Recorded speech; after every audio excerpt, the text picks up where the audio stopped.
Kind of being difficult to work with right now, don't you think? Hey, it's Simu Liu, and I'm here with my co-star Yukai from the upcoming movie Arthur the King, and we're here in the tiny kitchen about to make some meatballs. What do you think, buddy? You know what? I'll take lead on it. You be my sous chef. Does that sound good? Arthur the King is based on a true story of these adventure racers. This team comes across a stray dog, and the stray dog ends up following them hundreds of miles as they go on to complete their race, and they strike up just an incredible friendship and bond. Have a whiff? Yeah, you can't have it yet. What do you think? Do you approve?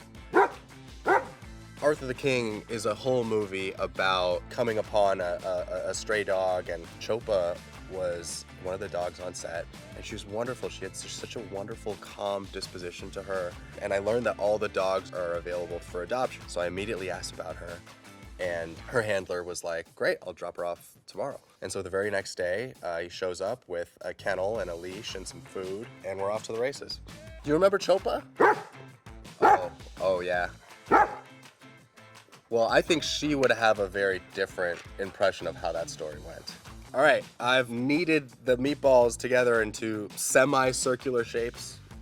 You would eat this?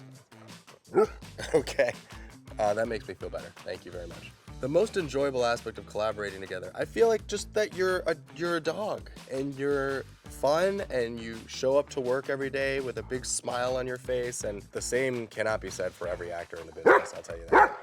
No, it's true, it's true. You have a really positive attitude. It's great for especially if you're a dog lover to get to be, you know, a part of that every single day and to tell this incredible story about man's best friend.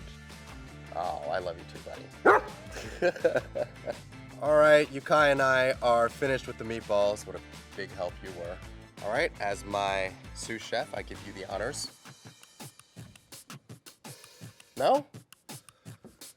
Typical. Okay, well, I do have some meatballs from the movie, if you would rather have that, and I'll have them. Does that sound good? All right, fine. You want a high five on it? All right, you take this, all right? I'll take this. Well, bon appetit, I guess. Make sure you catch Yukai and I in Arthur the King in theaters this March 15th. Oh, pal, that meatball was fully there 3 seconds ago. That was fast, my friend. Oh, God. Can't believe I almost walked right off that cliff. Extra meatballs for you, my friend. Think you found your new partner in suffering, Michael. Yeah, he's the king. I think we should call him Arthur. Arthur the King.